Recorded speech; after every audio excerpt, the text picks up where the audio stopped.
الحمد لله رب العالمين والصلاة والسلام على سيد الأنبياء والمرسلين أما بعد فأعوذ بالله من الشيطان الرجيم بسم الله الرحمن الرحيم۔ الحمدللہ سورہ بقرہ کی تفسیر چل رہی تھی اور ہمارے تیسرے سپارے کا آغاز ہوا تھا۔ تقریباً 253 آیات کی تفسیر مکمل ہو چکی ہے۔ تیسرے سپارے کے آغاز میں اللہ تبارک و تعالیٰ نے فضائل انبیاء اور انبیاء علیہم السلام کے درمیان مراتب کی طرف اشارہ کرتے ہوئے ارشاد فرمایا کہ تلک الرسول فضلنا بعضهم علی بعض، یہ رسول ہیں ہم نے فضیلت دی ان میں سے بعض کو بعض پر، منہم من کلم اللہ ورفع بعضهم درجات، ان میں سے بعض وہ ہیں کہ جن سے اللہ تبارک و تعالی نے کلام فرمایا اور بلند فرمایا۔ اللہ تبارک و تعالی نے ان میں سے بعض کو کئی درجات۔ تو اس میں مختصر سے ہمارا کلام ہو چکا تھا کہ ایک بات ہمیں ذہن میں رکھنی چاہیے کہ وصف نبوت میں تمام انبیاء علیہم السلام برابر ہیں۔ پھر فضائل و کمالات کے اعتبار سے ان میں مراتب ہوتے ہیں، اور سب سے زیادہ چونکہ فضیلت و کمال ہمارے نبی کریم صلی اللہ علیہ وسلم کو عطا کیا گیا ہے، لہٰذا تمام انبیاء علیہم السلام سے افضل اور اعلیٰ بالاتفاق بالتحقیق ہمارے نبی کریم صلی اللہ علیہ وسلم ہی ہیں۔ اب یہاں پر ایک بات ذہن نشین رکھنا بہت ضروری ہے کہ یہاں رفع بعضهم درجات فرمایا کہ اللہ تعالیٰ نے ان میں سے بعض کو کئی درجات بلند کیا۔ اب بعض فرمایا، نبی کریم صلی اللہ علیہ وسلم کا نام نہیں لیا، تو اس سے کیسے پتہ چلے گا کہ یہاں بعض سے مراد ہمارے نبی کریم صلی اللہ علیہ وسلم ہی ہیں؟ تو اس کا جواب علماء اسلام نے یہ دیا ہے کہ جب فضیلت کا ذکر ہوگا، انسانوں میں فضائل و کمالات کا تذکرہ کیا جائے گا، تو جب اس میں کسی کی فضیلت کو بغیر نام ذکر کیے بیان کیا جائے کہ سب سے افضل ہیں اور نام ذکر نہ کیا جائے، تو اس سے بالاتفاق ہمارے نبی کریم صلی اللہ علیہ وسلم ہی مراد ہوں گے۔ اور یہاں پر بھی اللہ تبارک و تعالیٰ نے جو نام ذکر نہیں کیا، تو دراصل اس طرف اشارہ کرنا ہی مقصود ہے کہ نبی کریم صلی اللہ علیہ وسلم فضائل و کمالات کے اعتبار سے ایسے یکتا و اعلیٰ ہیں کہ اگر آپ کا نام ذکر کرنے کی ضرورت نہیں، جب آپ کا فضائل و کمالات کے اعتبار سے ذکر کیا جائے گا، دوسروں کے مقابلے میں کیا جائے گا، تو ہمارے نبی کریم صلی اللہ علیہ وسلم ہی مراد ہوں گے۔ اب یہ کس طرح فیصلہ کیا گیا کہ نبی پاک صلی اللہ علیہ وسلم ہی تمام انبیاء علیہ السلام سے افضل اور اولیٰ ہیں؟ تو یہ خود قرآن کی کئی گواہیاں اس پہ موجود ہیں جو انشاءاللہ اپنے وقت پہ باقاعدہ دلائل عرض کیے جائیں گے۔ احادیث کریمہ میں خود نبی کریم صلی اللہ علیہ وسلم نے اپنے بارے میں فضائل اور کمالات کی طرف اشارہ فرمایا، صراحتاً ذکر بھی کیا۔ چنانچہ بخاری شریف جلد نمبر 1 صفحہ نمبر 48 پر حضرت جابر رضی اللہ تعالی عنہ سے مروی ہے، نبی کریم صلی اللہ علیہ وسلم ارشاد فرماتے ہیں کہ 5 چیزیں ایسی ہیں جو مجھ سے پہلے کسی نبی کو عطا نہیں کی گئیں۔ ان میں سے پہلا ہے کہ مجھے 1 ماہ کی مسافت سے روب کے ذریعے مدد دی گئی ہے۔ یعنی اس کا مطلب یہ ہے کہ نبی کریم صلی اللہ علیہ وسلم جب تشریف فرما ہوتے اور کوئی ملنے کے لیے آتا، خصوصاً کفار، تو 1 مہینے کی مسافت پر جب وہ پہنچتا تو اس کے دل میں روب نبوت پیدا ہو جاتا تھا، اور وہ مروب اور متاثر ہو کر پھر نبی کریم کی بارگاہ میں حاضر ہوتا تھا۔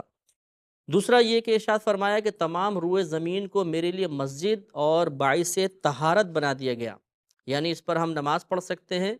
کیونکہ پہلی امتوں کے لیے نماز کی ادائیگی کے مخصوص مقام تھے، اور ہمارے نبی کریم صلی اللہ علیہ وسلم کے لیے پوری زمین کو مسجد بنا دیا گیا، یعنی سجدہ گاہ بنا دیا گیا۔ اب اگر کوئی ناپاک مقام نہیں ہے تو ہم وہاں پر سجدہ کر سکتے ہیں، اور اسی طرح باعث طہارت بنا دیا، یعنی تیمم کی اجازت مرحمت فرمائی۔ اس سے پہلے کسی امت کے لیے تیمم جائز نہیں تھا، نہ اس کا حکم تھا۔ اس امت کا ایک خاصہ ہے کہ مٹی جو آلودہ کرنے والی ہے، بوقت ضرورت وہی طہارت کا فائدہ دیتی ہے، اور انسان آسانی سے نماز ادا کر سکتا ہے۔ لہذا ارشاد فرمایا کہ چنانچہ میرا جو بھی امتی نماز کا وقت پائے اور وہ پانی وغیرہ نہ ہو، تو اسے چاہیے کہ پھر وہ تیمم کر کے نماز پڑھ لے، یا کسی بھی زمین پر نماز ادا کر سکتا ہے۔ تیسرا یہ ہے کہ میرے لیے مال غنیمت کو حلال کر دیا گیا، اس سے پہلے یہ کسی کے لیے حلال نہیں تھا۔ تو یہ بھی ایک نبی کریم صلی اللہ علیہ وسلم کا خاصہ ہے، اور اس امت کے لیے اللہ تعالیٰ کی طرف سے ایک انعام ہے کہ پہلے زمانے میں اگر جہاد وغیرہ ہوتا تھا اور کچھ مال ہاتھ آتا تھا تو وہ اسے کوئی استعمال نہیں کر سکتا تھا، لیکن اس امت میں اللہ تبارک و تعالیٰ نے اپنے حبیب کریم صلی اللہ علیہ وسلم کے وسیلے سے صحابہ کرام کو اور اس کے بعد جتنے جہاد اور جنگیں ہوتی رہیں اس میں دشمنوں کی طرف سے حاصل ہونے والے مال کو استعمال کرنے کی اجازت مرحمت فرمائی، اس طرح یہ بھی آپ کے خاصہ ہوا۔ چوتھا فرمایا کہ مجھے شفاعت کبریٰ عطا کی گئی ہے۔ شفاعت کبریٰ کا مطلب سب سے پہلے نبی کریم صلی اللہ علیہ وسلم جب اللہ تعالیٰ کی بارگاہ میں سجدہ ریز ہو کر حساب و کتاب کے آغاز کی درخواست کریں گے، یہ شفاعت کبریٰ ہے، اور اس کا فائدہ ہر مسلمان اور ہر کافر کو پہنچے گا، کیونکہ جب تک حساب و کتاب شروع نہیں ہوگا کافر بھی عذاب میں مبتلا ہوں گے، شدید ان کو تکلیف ہو رہی ہوگی، تو اس حساب و کتاب کے شروع ہونے سے انہیں بھی کچھ نہ کچھ راحت ملے گی، تو اس لیے اس کو شفاعت کبریٰ کہتے ہیں، اور یہ نبی کریم کا خاصہ ہے۔ اور پانچواں فرمایا کہ ہر نبی بالخصوص اپنی ایک خاص قوم کی طرف مبعوث کیا جاتا ہے، بھیجا جاتا ہے، اور مجھے اللہ تبارک و تعالی نے تمام لوگوں کی طرف مبعوث فرمایا۔ تو یہ 5 وجوہ فضیلت نبی کریم صلی اللہ علیہ وسلم نے خود ذکر فرمائی۔ اسی طرح مسلم جلد اول صفحہ نمبر 199 پر حضرت ابو ہریرہ رضی اللہ تعالی عنہ سے روایت ہے، نبی کریم صلی اللہ علیہ وسلم ارشاد فرماتے ہیں کہ مجھے 6 وجوہات کی بنا پر دیگر انبیاء علیہم السلام پر فضیلت عطا کی گئی۔ تو یہاں صراحتاً الفاظ ہیں کہ مجھے 6 اسباب کی وجہ سے بقیہ انبیاء علیہم السلام پر فضیلت حاصل ہے۔ ایک اس میں ارشاد فرمایا کہ مجھے جوامع الکلم عطا کیے گئے۔ جوامع الکلم سے مطلب یہ ہوتا ہے کہ مختصر کلام لیکن مفہوم کے اعتبار سے بہت عظیم۔ تو اگر آپ احادیث کریمہ اٹھا کر پڑھیں گے تو آپ یہ دیکھیں گے کہ نبی کریم صلی اللہ علیہ وسلم بعض اوقات بالکل مختصر بات فرماتے تھے، لیکن مفاہیم کے اعتبار سے دیکھیں تو کئی کئی رجسٹر بھر جائیں گے اگر اس کی وضاحت کرنے کی طرف انسان مائل ہو۔ دوسرا فرمایا کہ میری روب سے مدد کی گئی ہے۔ تیسرا میرے لیے مال غنیمت حلال کر دیا گیا۔ چوتھا تمام زمین کو میرے لیے طہارت کا آلہ اور مسجد بنا دیا گیا۔ پانچواں یہ کہ تمام مخلوق کے لیے مجھے رسول بنا کر بھیجا گیا، اور چھٹا مجھ پر نبوت کا اختتام ہوا۔ تو یہ 6 اسباب خود نبی کریم صلی اللہ علیہ وسلم نے اپنی فضیلت کے بیان فرمائے۔ اس کے بعد ترمذی اگر اٹھا کے پڑھیں صفحہ نمبر 520 پر حضرت ابو سعید رضی اللہ تعالی عنہ سے روایت ہے، رسول کریم صلی اللہ علیہ وسلم ارشاد فرماتے ہیں کہ میں بروز قیامت تمام اولاد آدم کا سردار ہوں، اور مجھے اس پر فخر نہیں، اور میرے ہی ہاتھ میں حمد کا جھنڈا ہوگا، اور اس پر فخر نہیں، اور آدم علیہ السلام اور ان کے علاوہ بقیہ تمام نبی میرے جھنڈے کے نیچے جمع ہوں گے، اور جب زمین شق ہوگی، پھٹے گی، تو سب سے پہلے میں اٹھوں گا، اور اس پر فخر نہیں۔ تو اس سے بھی معلوم ہوا کہ دیکھیں جب بروز قیامت نبی کریم صلی اللہ علیہ وسلم کو لوائے حمد دیا جائے گا، یعنی حمد کا جھنڈا ہوگا، ایک خاص مقام پہ کھڑے ہو کر نبی کریم صلی اللہ علیہ وسلم اللہ تبارک و تعالیٰ کے الہام کردہ الفاظ کے ذریعے اس کی حمد و ثنا بیان کریں گے، اور یہ خاص مقام ہوگا جو ایک مخصوص شخص کو دیا جائے گا، اور وہ ہمارے نبی کریم صلی اللہ علیہ وسلم ہیں۔ تو آپ ارشاد فرماتے ہیں کہ میرے جھنڈے تلے تمام انبیاء علیہ السلام جمع ہوں گے۔ تو اعلیٰ ہی افضل ہوتا ہے، اور اس کے جھنڈے تلے سب جمع ہوتے ہیں، جیسے ایک سپہ سالار کے جھنڈے تلے پوری فوج جمع ہوتی ہے۔ ان احادیث کریمہ سے بظاہر واضح طور پہ معلوم ہوا کہ رسول کریم صلی اللہ علیہ وسلم کو اللہ تبارک و تعالی نے تمام انبیاء علیہم السلام پر فضیلت عطا فرمائی ہے۔ اب چونکہ یہ بڑا نازک موضوع ہے، اس پہ ہم چاہتے ہیں کہ تھوڑا سا مزید کلام کیا جائے۔ یہاں پر ایک اعتراض ہے جو شاید احادیث کریمہ کا آپ مطالعہ کریں گے تو ذہن میں پیدا ہو۔ بخاری جلد اول صفحہ نمبر 325 پر حضرت ابو ہریرہ رضی اللہ تعالی عنہ سے ایک روایت ہے کہ نبی کریم صلی اللہ علیہ وسلم نے ارشاد فرمایا کہ مجھے موسیٰ پر فضیلت نہ دو، کیونکہ قیامت کے روز لوگ بے ہوش ہوں گے، اور میں بھی ان کے ساتھ بے ہوش ہوں گا۔ سب سے پہلے مجھے ہوش آئے گا تو میں یہ دیکھوں گا کہ موسیٰ علیہ السلام عرش کا کنارہ پکڑ کر کھڑے ہوئے ہیں۔ میں نہیں جانتا کہ آپ بے ہوش ہوئے ہیں یا نہیں، اور مجھ سے پہلے ہوش میں آ گئے تھے، یا آپ ان لوگوں میں سے تھے کہ جنہیں اللہ تبارک و تعالیٰ نے بے ہوش ہونے سے مستثنی رکھا، ان کو آزاد رکھا، وہ بے ہوشی نہیں ہوئے۔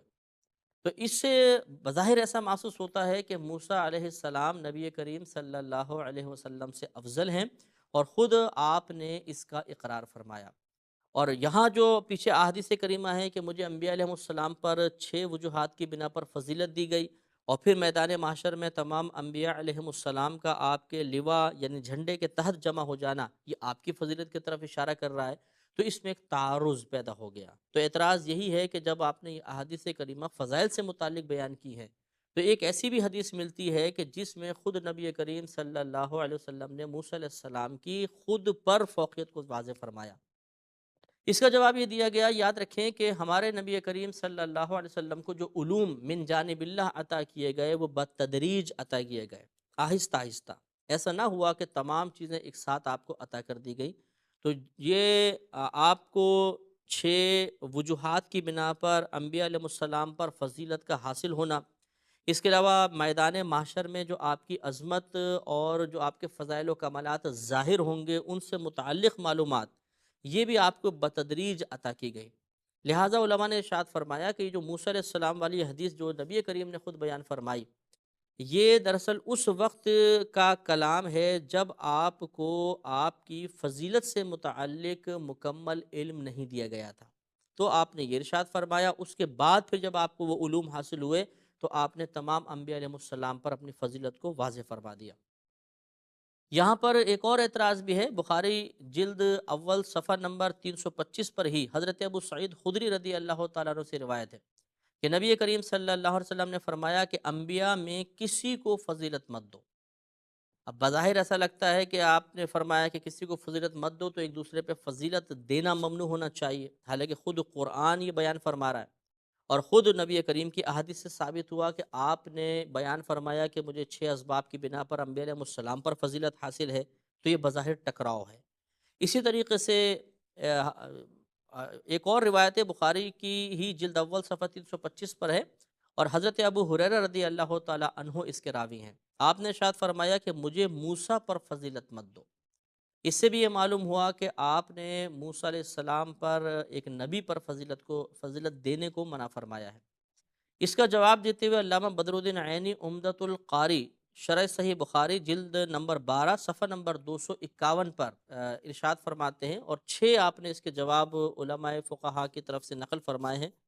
جن میں سے پہلا جواب یہ ہے کہ آپ کے کہنے کا مقصود یہ ہے کہ بغیر علم کے ایک نبی کو دوسرے نبی پر فوقیت یا فضیلت مت دو۔ اور یہ بڑی واضح بات ہے، بہت صحیح بات ہے کہ جب تک ہمیں یہ نہیں پتا کہ یہ نبی ان نبی سے افضل ہے، ہمیں علم ہی نہیں ہے، اور پھر ہم ایک کو دوسرے پر افضلیت دیں، تو ہو سکتا ہے کہ جو کم درجے کے نبی ہیں ہم انہیں اعلیٰ درجے کے نبی پر فوقیت اور فضیلت دے لیں، اور یہ مناسب نہیں ہے، اس لیے اس سے منع کیا گیا۔ دوسرا جواب یہ ہے کہ ابھی آپ کو اپنی فضیلت کا علم نہیں ہوا تھا، اس لیے آپ نے منع فرمایا کہ مجھے موسیٰ علیہ السلام پر فضیلت مت دو۔ اس کے بعد جب علم حاصل ہو گیا تو دیگر آپ نے کلام فرمایا۔ اور تیسرا اس کا جواب یہ ہے کہ دراصل کہنا یہ مقصود یہ ہے کہ کسی بھی نبی کو کسی دوسرے نبی پر اس انداز سے فضیلت نہ دی جائے کہ دوسرے نبی کی تحقیر اور تنقیص کا پہلو نکلتا ہو۔ تو یہ دوسرے نبی کے لیے حقیرانہ لہجہ یا حقیرانہ انداز اختیار کرنا یہ قطعاً مناسب نہیں ہوتا۔ بعض اوقات ایسا ہوتا ہے کہ نبی کریم صلی اللہ علیہ وسلم کے سفر معراج پر دیدار الہی کو بنیاد بناتے ہوئے بعض مقررین حضرت موسیٰ علیہ السلام کے دیدار الہی کے مطالبے کے جواب میں بے ہوش ہو جانے کو بہت ہی حقیرانہ انداز سے بیان فرماتے ہیں، اور وہ تقابل اس قسم کا ہوتا ہے کہ معاذ اللہ ایک ایسا لگتا ہے کہ موسیٰ علیہ السلام کی تنقیص کی جا رہی ہے، اور یہ قطعاً مناسب نہیں، اس میں احتیاط کرنی چاہیے۔ چوتھا جواب یہ ہے کہ اس طرح کسی نبی کو دوسرے نبی پر فضیلت نہ دو کہ دوسرے نبی کے لیے یہ فضیلت دل آزاری کا سبب بن جائے۔ پانچواں یہ ہے کہ آپ نے دراصل نفس نبوت میں فرق کرنے سے منع فرمایا۔ یعنی نفس نبوت، یہ پہلے بھی ہم کلام کر چکے ہیں، نفس نبوت سے مراد محض نبوت، یعنی نبوت کے اعتبار سے ایک دوسرے کو فضیلت نہ دو کہ یہ اس کی نبوت قوی ہے، اس کی نبوت کم درجے کی، نہیں، نبوت سب کی برابر ہوتی ہے بلا تمثیل۔ صرف میں آپ کو سمجھانے کے لیے عرض کر رہا ہوں کہ مثال کے طور پہ ایک فیکٹری میں 50 ملازم ہیں، تو ملازم ہونے کے اعتبار سے تو سب برابر ہیں، کہ سب کو یہ کہا جائے گا کہ جی یہ فیکٹری کے سب نوکر ہیں، ملازم ہیں۔ لیکن جب آپ ان کی پوسٹ دیکھیں گے کہ یہ سپروائزر ہے مثلا، یہ فورمین ہے، یہ پیون ہے، تو پھر اس کے اندر درجہ بندی شروع ہو جائے گی۔ تو بلا تمثیل اسی طرح انبیاء علیہ السلام کا ہے کہ نبوت کا معاملہ دیکھیں تو سارے نبی برابر نظر آتے ہیں، لیکن جب آپ فضائل و کمالات کا اعتبار کریں گے تو پھر اس میں ہمارے نبی کریم کو اور دیگر انبیاء علیہ السلام کو ایک دوسرے پر بہت سی فضیلتیں حاصل نظر آئیں گی۔ یہ نبی کریم نے منع فرمایا کہ نفس نبوت میں ایک دوسرے کو فضیلت نہ دو، اس میں سب نبی برابر ہوتے ہیں۔ اور آخری جواب یہ ہے کہ یہاں دراصل عاجزی و انکساری کا اظہار مقصود ہے، یعنی مجھے موسیٰ پہ فضیلت نہ دو تو یہ آپ نے عاجزانہ کلام فرمایا، حالانکہ آپ افضل ہیں۔ تو بعض اوقات ایسا ہوتا ہے کہ افضل منع کر دیتا ہے اپنے متبعین کو کہ میرے متعلق ایسے تعریفی کلمات آپ نہ کہیں کہ اس میں ایک بڑے پن کا سا عنصر شامل ہو جائے۔ تو اس راہ تواضع، وہ اپنے آپ کو کہتے ہیں جی میں تو حقیر ہوں، کمتر ہوں، میں سب سے نچلے درجے کا ہوں، اس قسم کے الفاظ اکابرین سے منقول ہیں۔ تو یہ اصل میں بیان کرنا مقصد تھا، یعنی تواضع اور انکساری کا اظہار مقصود ہے، تو پھر یہ اعتراضات ختم ہو جائیں گے۔ تو اس سے معلوم ہوا کہ انبیاء علیہم السلام کے فضائل و کمالات کا تذکرہ کرنا یہ خود ہمارے رب کریم کی سنت ہے۔ تو اگر کوئی یہ سنت الہیہ ادا کر رہا ہو، یعنی انبیاء علیہ السلام کے فضائل اور مناقب بیان کرے، یا ایک نبی کے اس انداز سے مناقب بیان کرے کہ دوسرے نبی پر ان کی فضیلت واضح ہو رہی ہو اور دوسرے نبی کے لیے کوئی تحقیر یا تنقیص کا پہلو بھی نہ نکل رہا ہو، تو اس میں شرعاً کوئی حرج نہیں، بلکہ یہ بہت ہی بہتر ہے، اور اس کو وجہ اعتراض بنانا درست نہیں ہے۔ کیونکہ بعض اوقات ایسا بھی ہوتا ہے کہ اعتراض کر دیا جاتا ہے کہ جی فضائل و کمال انبیاء علیہ السلام کے فضائل ہی بیان کیے جاتے ہیں، دوسری کوئی چیز نہیں بیان کی جاتی، تو اس میں کوئی حرج نہیں ہے۔ ہاں، یہاں پہ ایک مشورتاً یہ ضرور ہم عرض کریں گے کہ جہاں دیگر انبیاء علیہ السلام کے اور خصوصاً ہمارے نبی کریم صلی اللہ علیہ وسلم کے فضائل و کمالات بیان ہوتے ہیں، وہیں پر اللہ تبارک و تعالیٰ کی عظمت پر، اللہ تعالیٰ کی توحید پر، وحدانیت پر بھی کثیر کلام ہونا چاہیے۔ بعض اوقات ہمارا ایسا ایک ٹرینڈ بن جاتا ہے، یا ایک ایسا ہم طریقہ کار اختیار کر لیتے ہیں کہ صرف نبیوں کے فضائل یا صرف نبی کریم صلی اللہ علیہ وسلم کی فضیلت پر ہی بیانات کیے جاتے ہیں۔ تو اس میں کوئی حرج نہیں ہے، بہت اچھا ہے، باعث فضیلت ہے، اور جتنے فضائل و کمالات بیان کیے جائیں وہ کم ہیں، لیکن اللہ تبارک و تعالیٰ کی عظمت، اللہ کی توحید، اس کی قدرت اور اس کے فضائل اور اس کے کمالات کو بیان نہ کرنا، بالکل یکسر نظر انداز کر دینا، یہ مناسب نہیں ہے۔ ہمیں اپنے بیانات میں ایک توازن پیدا کرنا چاہیے کہ اللہ کی توحید، اللہ کی وحدانیت کو بھی ہم بیان کریں، اللہ تعالیٰ کے کمالات کو بھی بیان کریں، تاکہ لوگوں کے قلب میں اللہ کی عظمت کا صحیح احساس پیدا ہو، اور یہی احساس عظمت باری تعالیٰ دل میں خوف الہی کو جنم دے، اور یہ خوف الہی ہمیں گناہوں سے دور کرے اور نیکیوں کے نزدیک کر دے، عبادات پر استقامت کا ذریعہ و سبب بن جائے۔ تو بہرحال آگے ارشاد ہوتا ہے، وَآتَيْنَا عِيسَى ابْنَ مَرْيَمَ الْبَيِّنَاتِ، اور ہم نے عیسیٰ بن مریم کو واضح نشانیاں عطا فرمائیں، وَأَيَّدْنَاهُ بِرُوحِ الْقُدُسِ، اور ہم نے روح قدس کے ساتھ یعنی جبریل امین کے ساتھ آپ کی مدد فرمائی۔ تو عیسیٰ علیہ السلام کو اللہ نے بہت سے معجزات عطا فرمائے تھے، انہی کو کھلی نشانی کے طور پہ اللہ نے ذکر فرمایا، یعنی آپ کوڑھی کو اچھا کر دیا کرتے تھے، مادرزاد اندھے کو آپ ہاتھ پھیرتے تو اس کو بینائی مل جایا کرتی تھی، اسی طریقے سے آپ نے مردوں کو زندہ کیا، اور یوں ہی پرندوں، مٹی کے آپ پرندے بناتے، پھر اللہ تعالیٰ کے حکم سے پھونک مارتے تو وہ زندہ ہو کر اڑ جایا کرتے تھے۔ تو اس قسم کے بہت سے معجزات آپ کو عطا کیے گئے، اور جبریل امین کے ذریعے آپ کی خصوصی مدد بھی فرمائی گئی۔ آگے اللہ تبارک و تعالیٰ ارشاد فرماتا ہے کہ وَلَوْ شَاءَ اللَّهُ مَا اقْتَتَلَ الَّذِينَ مِن بَعْدِهِم مِّن بَعْدِ مَا جَاءَتْهُمُ الْبَيِّنَاتُ، اور اگر اللہ تبارک و تعالیٰ چاہتا تو یہ لوگ اس کے بعد کہ ان کے پاس واضح نشانیاں آ گئیں آپس میں کبھی بھی نہ لڑتے، وَلَكِنِ اخْتَلَفُوا، لیکن انہوں نے باہم اختلاف کیا، فَمِنْهُم مَّنْ آمَنَ وَمِنْهُم مَّنْ كَفَرَ، تو ان میں سے بعض وہ جو ایمان لے کر آئے، اور ان میں سے بعض وہ ہیں جنہوں نے کفر اختیار کیا۔ تو گویا کہ یہاں پر اللہ تبارک و تعالیٰ نے ارشاد فرمایا کہ پچھلی قوموں میں بھی ایسا ہوتا رہا ہے کہ جب اللہ تعالیٰ نے اپنی توفیق کو ان کی طرف سے پھیرا تو وہ آپس میں مختلف ہو گئے، اور میں لڑائی جھگڑے ہوئے، بہت سے ایمان پر قائم رہے اور بہت سو نے کفر اختیار کر لیا۔ وَلَوْ شَاءَ اللَّهُ مَا اقْتَتَلُوا، اور اگر اللہ تبارک و تعالیٰ چاہتا تو وہ نہ لڑتے، وَلَكِنَّ اللَّهَ يَفْعَلُ مَا يُرِيدُ، مگر اللہ تبارک و تعالیٰ جو چاہتا ہے اس کا ارادہ فرماتا ہے۔ تو گویا کہ ضروری نہیں کہ اللہ تعالیٰ ہر قوم کو مکمل طور پر ہر چیز کی اچھے چیزوں کی توفیق عطا فرمائے، بعض اوقات ایسا ہوتا ہے کہ اللہ تعالیٰ بطور آزمائش اور بعض اوقات بطور سزا اپنی توفیق کو ان کی جانب سے پھیر لیتا ہے، اور پھر قومیں باہم مختلف ہو جاتی ہیں۔ تو گویا کہ ان آیات میں نبی کریم صلی اللہ علیہ وسلم کو ایک یکگونا تسلی دی گئی ہے کہ آپ کے قوم میں سے بہت سے لوگوں کا ایمان لانا اور بہت سو کا کفر پر اڑے رہنا یہ کوئی نئی بات نہیں ہے۔ پچھلی قوموں میں بھی ایسا ہوتا رہا ہے کہ جس کو اللہ نے توفیق عطا فرمائی وہ صاحب ایمان ہو گیا، اور جس سے اللہ نے توفیق کے لگام کو پھیر لیا تو وہ گمراہ ہو گیا۔ اللہ تعالیٰ سے دعا ہے کہ رب کریم ہمیں قرآن سے مکمل طور پہ فیض یاب ہونے کی توفیق عطا فرمائے۔ وآخر دعوانا ان الحمد للہ۔